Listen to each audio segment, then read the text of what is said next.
துணி துவைக்கிறது ஒரு பெரிய வேலைன்னா இதை காய வச்சு மடிச்சு எடுத்து வைக்கிறது எவ்வளோ பெரிய வேலையா இருக்குது. இந்த துணியெல்லாம் யார் தான் கண்டுபிடிச்சாங்கன்னு தெரியல. ஆதி காலத்துல இருந்த மாதிரி இந்த மரம் தழை இந்த பட்டை கிட்டெல்லாம் கட்டின்னு சுற்றினாங்களா அந்த மாதிரி சுற்றி இருந்தால் துணி துவைக்கிற வேலையே கிடையாது. பாரு ஒரு நாளைக்கு எத்தனை ட்ரெஸ்ஸை அவுத்து போட்டு வச்சுக்குதுங்க. காலேஜுக்கு போகும்போது ஒரு ட்ரெஸ்ஸா, வீட்டுக்கு வந்தோன்னு ஒரு ட்ரெஸ்ஸா, நைட்டு தூங்கும் போது ஒரு ட்ரெஸ்ஸா, யாராவது தைக்க போறாங்க. நமக்கு என்ன வந்து அவுத்து போட்டு வச்சிருக்காங்கம்மா. இந்த ட்ரெஸ் எப்படி இருக்கு பாருங்க. எதுக்கு இப்போ வேற ட்ரெஸ் போட்ட? இங்கே வெயில் காய மாட்டேன் தானே அவசப்பட்டு கிடக்குற. துணி துவச்சு போட்டுட்டு இங்கே காய வச்சு நாங்கள் காய வச்சு மச்சி எடுத்து வச்சுருக்கிற. ஒரு நாளைக்கு எத்தனை ட்ரெஸ் போடுவே நீ? ஏமா கம்ப்யூட்டர் கிளாஸ்க்கு போகிறேம்மா, பழைய ட்ரெஸ்ஸை போட்டு போக முடியா? நீ எங்கன்னா போய்க்க, ஒரு நாளைக்கு ஒரு ட்ரெஸ் தான் போடணும், புரியுதா? 12 ட்ரெஸ்ஸாக அவுத்து போட்டுருந்தா என்னால் தைக்க முடியாது. ஒருத்தி காலையில் காலேஜுக்கு போகும்போது ஒரு ட்ரெஸ்ஸு, ஈவினிங் வந்தோன்னே ஒரு ட்ரெஸ்ஸு, நைட்டுக்கு போட்டு தூங்கும்போது ஒரு ட்ரெஸ் போடுறேன். அவ்வளோலாம் எந்த கேள்வியும் கேட்காதீங்க. நான் ஒரு நாளைக்கு 2 ட்ரெஸ் தான் மாத்திரேன், என்ன கேளுங்க. அவங்கவுங்க துணி அவங்கவுங்க துவச்சி காய வச்சு மடிச்சு எடுத்து வச்சிங்கன்னா இங்கே யாரும் கேள்வி கேட்க மாட்டாங்க, புரிஞ்சுதா? இனிமேல் அவங்கவுங்க துணி அவங்கவுங்க துவச்சி போடுங்க. சரிம்மா, நாளையிலேருந்து என் ட்ரெஸ்ஸை நானே துவச்சி போட்டுக்கிறேன். அவள் ட்ரெஸ்ஸை அவளை துவச்சி போட சொல்லுங்கள். இதே தான் சொல்லி நிற்கீங்க. ஒரு நாள் யாரும் துவச்சி போட்ட பழக்கானமே, நானே துவச்சி போட்டுருவேன். கத்தி கத்தி நான் துணி 4 நாள் சேர்த்து வச்சு கடைசி 5 நாள் நான் தான் துவைக்கிறேன். ஜோ இந்த அம்மா வந்து எங்கன்னா சும்மா இருக்காங்க. சரிம்மா, டைம் ஆச்சுமா, நான் கிளம்புறேன். எங்கன்னா கொஞ்சமாவது மதிக்க விலங்குனா பார்த்தியா? கத்தி கத்தி தலையே வலிக்குது இருக்கு. ஏக்கோ வீட்டில் தான் இருக்கீங்களா? நீ எதுக்கு இங்கே வந்துருக்கா தெரியலையே. ஐயோ இவங்கிட்ட கத்தி கத்தி கீழே வந்து கிடக்கிறேன். என்ன நினைப்பா பார்த்தா? வாடி. ஒன்றும் இல்லைக்கா, சும்மா தான் வந்தேன். ஓ அப்படியா, சரி சரி. வீட்டில் வேலை முடிச்சிட்டியா? இன்னும் துணி மட்டும் துவைக்கணும்க்கா, ஊற வச்சுட்டு வந்திருக்கேன். ஏன் நிற்கிற, உட்காரு. அப்புறம்க்கா வீட்டில் என்ன சமையல் செஞ்ச? நான் என்னடி செஞ்சேன், 2 பேருக்கும் தை சார்ந்த காலை கிளறி குத்தேன். ஓ அப்படியா. காலையில் பெரிய பொண்ணு ஒரு 11 மணிக்கா சிக்கன் கடையான்னு நின்றுந்தா பார்த்தேன். ஐயோ பெரிய பொண்ணு பார்த்து பேசியிருக்கா போலயே. எல்லாத்தையும் சொல்லிட்டு இருப்பாள் பெரிய பொண்ணு. நானும் லட்சுமி அக்காவும் சேர்ந்து பிரியாணி செய்ய போறேன்னு சொல்லிட்டு இருப்பாள் ஒரு வேலை. ஓ அப்படியாடி, அவங்க வீட்டுக்கு வாங்கி போயிருப்பா போல. பேசுனியா நீ பெரிய பொண்ணு கிட்ட? பேசுனேன்க்கா, பேசுனேன். லட்சுமி அக்கா தான் 1 கிலோ சிக்கன் வாங்கிட்டு வர சொல்லிச்சுன்னு சொல்லிட்டு போனேன் என்கிட்ட. அவ வரலையா உங்க வீட்டுக்கு? ஆமா ஆமா, வந்தா மறந்தே போயிட்டேன் பாரு. எப்படி சமாளிக்குது பாரு. வந்தாடி, 1 கிலோ சிக்கன் வாங்கியிருக்கேன்க்கா, இதை வச்சு எனக்கு பிரியாணி செஞ்சு கொடுன்னு வந்து கேட்டேன். நான் செஞ்சு கொடுத்து அனுப்பிச்சேன் வீட்டுக்கு. ஓ அப்படியா, அவ உங்க வீட்டுக்கு தான் வாங்கிட்டு வந்தான்னு நினைச்சேன் நானு. இல்லடி அவ வீட்டுக்கு தான் வாங்கிட்டு போனா. சரி சரி, அதான் நான் கொஞ்சம் குழம்பு வாங்கிட்டு போலான்னு வந்தேன். கறி குழம்பு செஞ்சிருப்பேன், கொஞ்சம் வாங்கிட்டு போகலாம் மதியத்துக்குன்னு. இல்லடி கறி குழம்புலாம் செய்யல, வாங்கிட்டு வந்ததுல பிரியாணி செஞ்சு குத்து அனுப்பிச்சிட்டேன் அவளுக்கு எல்லாத்தையும். கொஞ்சோண்டு தட்டில் போட்டு கொடுத்தா டேஸ்ட் பார்க்கறதுக்கு. அது மட்டும் தான் நான் சாப்பிட்டேன், மிச்சத்தில் அவளுக்கே கொடுத்துட்டேன். ஓ அப்படியா, சரி சரி. இப்படி ஓசிலேயே வாங்கி வாழ்வாங்க போல. வந்துட்டா கறி குழம்பு கேட்கறதுக்கு. நீ சாப்பிட்டியாக்கா மதியத்துக்கு? அதான் சொன்னேடி, கொஞ்சோண்டு பெரிய பொண்ணு தட்டில் போட்டு கொடுத்தா பிரியாணின்னு. அதான் சாப்பிட்டேன். காலையில் தான் பசங்க தை சாதம் கட்டி கொடுத்துட்டேன்ல, இவன் வந்து பிரியாணி கொடுத்தா அதான் சாப்பிட்டேன் நான். அந்த பசங்க தை சாதம் எடுத்துன்னு போயிடுச்சு. இதோட நைட்டுக்கு தான் எதனா சமைக்கணும். அப்படியா, சரிக்கா சரிக்கா. நீ சாப்பிட்டியா? இன்னும் இல்லைக்கா, அதான் உங்ககிட்ட குழம்பு வாங்கிட்டு போலான்னு வந்தேன். நீ தான் பெரிய பொண்ணு தான் இது பண்ணா செய்யலன்னு சொல்லிட்டியே. என்கிட்ட வேணா முந்தா நேற்று வச்ச ரசம் ஃப்ரிட்ஜில் இருக்கும்டி, வேணா எத்தனை தட்டா? இருக்கட்டக்கா, பரவாயில்ல. நானே வீட்டில் போய் எதனா குழம்பு வச்சுக்கிறேன். அப்போ வேணாமா? இல்லை வேணாம் 2 நாள் முன்னாடி வச்ச ரசமா குத்தா க்ளோஸ் பண்ணலான்னு நினைக்குது போல. ஏக்கோ வெளில இருந்து எவ்வளவு நேரமா கூப்பிட்டு காது கேட்கலையா உனக்கு? எனக்கு எதுவும் கேட்கலையாடி. உனக்கு என்ன கேட்டுச்சுடி? இல்லையாக்கா, எனக்கு எதுவும் கேட்கலையா. காத்து கத்துற 2த்துக்கும் காது கேட்கலையா? சவுட் ஆயிட்டீங்களா?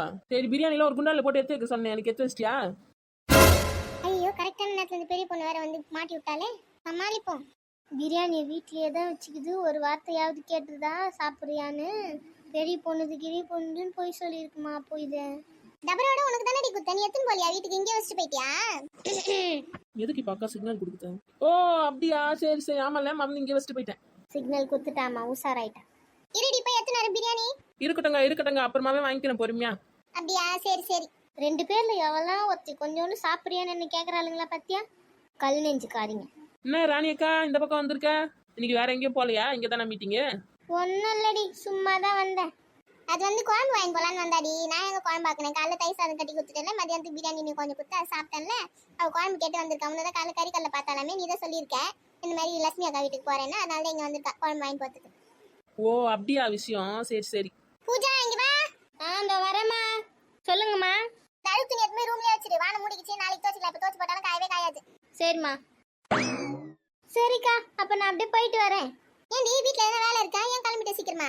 ஆமாக்கா, போய் வீட்டுக்கு போய் குழம்பு வேற வைக்கணும், அதான் கிளம்பிட்டேன். அப்படியா, சரி பார்த்து பத்திரமா போயிட்டு வா. வரேன். எம்மாடி ஒரு வழியா கிளம்பிட்டேன். சரிக்கா, போய் பிரியாணி கொண்டு எடுத்துன்னு வா. நானும் வீட்டுக்கு கிளம்புறேன். எங்க மாமியாருக்கு வேற எடுத்துமே கொடுக்கணும், அது வேற அங்க பசியா உட்காந்து இருக்குது. சரி இரு வரேன். மதியத்துக்கு நைட்டுக்கு 2த்துக்கும் சேர்த்தா மாதிரி கொடு. சரிடி போதலடி. தாராளமா போதும். ராணி வந்தால ராணி கொஞ்சம் பிரியாணி போட்டு கொடுக்க வேண்டியதானே தட்டில் சாப்பிட்றதுக்கு. ஒன்னும் இல்லடி, குத்துருப்பேன். ஒரு தடவை அவங்க வீட்டுல போயிட்டு குழம்பு கேட்டேன்னா என்ன பண்ணா, அன்னைக்கு மட்டன் குழம்பு வச்சிருந்தான். கொஞ்சோண்டு கிண்ணத்துல கேட்டேன், எங்களுக்கு பத்தாது, கொஞ்சம் தான் செஞ்சேன்கான்னு சொல்லிட்டு அடியாவா. அதனாலதான் நீ குடுக்கல. ஒருத்தவங்க நம்மளுக்கு கெட்டதே செஞ்சிருந்தாலும் அவங்களுக்கு நல்லது மட்டும்தான் செய்யணும் எப்பவுமே. இப்போ நீ பண்ணதுக்கும் அவ பண்ணதுக்கும் என்ன வித்தியாசம் சொல்லு? அப்படியா சொல்றேன்? அவ இருக்கும் போதே சொல்லிருக்கலாம்ல, நான் கொஞ்சம் போட்டு குத்துருப்பேன்ல. அவ வீட்டு கிளம்பி போனதுக்கு அப்புறம் சொல்லுனே. ஐயா, அப்புறம் நீ எங்க வீட்டு பாங்கல இந்த பிரியாணி தூக்கி குத்துட்டேன்னா? ஐயோ ஐயோ. சரி, நான் அப்ப கிளம்புறேன் வீட்டுக்கு. சரி பாத்து போயிட்டு வா. இது எப்படி நான் இப்படியே எடுத்துன்னு போறதா? ஒரு பேக் குடி, இதுக்கு மூடி போட்டு தானே எடுத்துன்னு போக முடியும். அப்படியே எடுத்துன்னு போவா? ரோட்ல இருக்க நாயில வந்து பிடிங்க போகுது என்கிட்ட இருந்து இந்த பிரியாணியை. இப்படி இவ்வளவு கஷ்டப்பட்டு செஞ்சு பிரியாணி நாய்க்கு போறதுக்காக செஞ்சிருக்கோம். அப்போ ஒரு பேக், ஒரு மூடி எல்லாத்தையும் எடுத்துன்னு வா. எத்தனை கட்ட பேக் தாண்டி உனக்கு கொடுக்குறது? கொடுக்குற ஒரு பேக் எத்தனை வந்து திரும்பி கொடுக்க மாட்டேன்ற. ஒரு கட்ட பேக் கூட இல்ல வீட்ல, அதனால தான் இப்படி எடுத்துன்னு வந்திருக்கேன். தள்ள ஒண்ணு வச்சுக்கோ, இடுப்புல ஒண்ணு வச்சுக்கோ, அப்படியே எடுத்துன்னு போ. நிக்கல் தானே உனக்கு? வேற என்னடி பண்றது? இல்லாத கட்ட பேக் நான் எங்கடி போய் தேடுவேன்? நான் கறி கடைக்கு போயிட்டு வரும்போது ஒரு கட்ட பேக் எடுத்துன்னு வந்தேன். அந்த பேக் எடுத்துன்னு வா. ஆமால, அந்த பேக் இருக்குல்ல, இருப்ப எடுத்துன்னு வரேன். யாருக்குமே அறிவுன்றதே இல்லம்மா இந்த உலகத்திலே. நம்ம தான் ரொம்ப அறிவாளி போல. மூடி எங்க அதுக்கு ஒரு தடவை போயிட்டு வருவியா? மூடி இந்த கட்ட பையில போட்டு எடுத்துன்னு வந்துட்டேன்டி. அப்படியா? சரி டக்குனு எடுத்து பேக் உள்ள போடு, யாரும் வந்துட போறாங்க. ஆமா ஆமா. இதை எடுத்து போடு. இந்தா புடி. சரி, நான் அப்ப போயிட்டு வரேன். இரும்பு அடுப்பு கறி எதனா போட்டியா? பேகி வந்துட போகுது அப்படியே பின்னாடி எங்க வீட்டுக்கு. அடுப்பு கறி போட்டிருக்கேன்டி ஒரு பீஸ். அதெல்லாம் ஏதோ பேயில வராது, பார்த்து பத்திரமா போ. சரி போயிட்டு வரேன் நான். ஐயோ, முக்கியமான ஒண்ணு மறந்துட்டுமே. என்னதுடி? நல்லா யோசிச்சு பாரு. என்னது ஞாபகம் வரலையே? சிக்கன் மொத்தம் 1 கிலோ வாங்கிட்டு வந்தேன், ஞாபகம் இருக்கா? ஆமாடி 65 மசாலா கலரி வச்சுமே. 65 எங்க வெறும் பிரியாணி மட்டும் குத்து அனுப்புறேன். அதான் சொன்னேனே 65 சாயந்தரமா தான் செய்ய போறேன்னு. இதான் இப்ப உங்க மாமியாருக்கு பஸ் இது அப்படி சொல்லிட்டு வாங்கி போறேன். அப்படின்றியா? சரி, அப்ப நான் இதை எடுத்துன்னு போய் குத்துட்டு வந்துடுறேன். வந்தோடனே செய்யலாம் 65. சரி போயிட்டு வா. நான் எப்படி இருந்தாலும் ஒரு 3 மணி 4 மணிக்கு தாண்டி செய்வேன், பொறுமையாவே வா. ஆமா, நான் கூட இன்னொரு 1 பிரியாணி சாப்பிட்டு கொஞ்ச நேரம் தூங்கிட்டு வரேன். சரி போயிட்டு வா.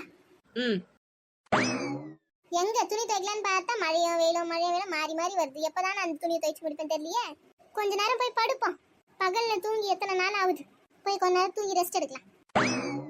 அப்பா உடம்புலாம் எப்படி வலிக்குது. இந்த பெட்ல மல்லாக்க பத்து இந்த விட்டத்தை பார்க்க சுகமே தனி. இன்னும் ஏன்டா முழிச்சிருக்கியா? கைப்புள்ள தூங்குடா. தூங்க ஆரம்பிச்சிட்டாங்களா? நம்ம தூங்கினா மட்டும் திட்டுறாங்க, இவங்கெல்லாம் தூங்குறாங்க. நம்ம தூங்கினா மட்டும் வயசு பொண்ணு வீட்டில் தூங்கலாமான்னு திட்டுறாங்க. இவங்க என்ன வயசான ஆயவா? ஆச்சு அம்மாக்கு மூச்சே உள்ள. கிட்ட போய் பார்ப்போம். ஐயோ மூச்சே உள்ளே, என்ன பண்ணுறது இப்போ? ஐயோ ஒரு செகண்டில் பயந்தே போயிட்டேன். எந்த நேரமும் இந்த வீட்டில் திக்குன்னே இருக்கேம்மா. நம்ம போய் டிவி பார்ப்போம். எதனா புது படமாக போட்டிருக்காங்களே. அம்மா பிரியாணி செஞ்சு வச்சுருக்கதா சொன்னாங்களே, சாப்பிடவே இல்லையா? நம்ம டிவி பார்த்துனே சாப்பிடலாம். சாப்பிடும் போது டிவி பார்த்தாதாம்மா சாப்பிட்டா மாதிரியே இருக்கு. எப்போ பார்த்தாலும் ஆடு தான் போகுது. எதனா நல்லா காமெடியாக போடுறாங்களா? என்ன ஃப்ரெண்ட்ஸ், உங்களுக்கும் டிவி பார்த்துனே சாப்பிட ரொம்ப பிடிக்குமா? எனக்கும் ரொம்ப பிடிக்கும். ஓகே, நான் இப்போ பிரியாணி சாப்பிட போகிறேன். நீங்களும் போய் சாப்பிடுங்க. மறக்காமல் வீடியோ பிடிச்சிருந்தா லைக் பண்ணுங்கள், சப்ஸ்கிரைப் பண்ணுங்கள். பாய். வாசனையும் சூப்பராக இருக்குது. ஞம் ஞம் ஞம் ஞம்.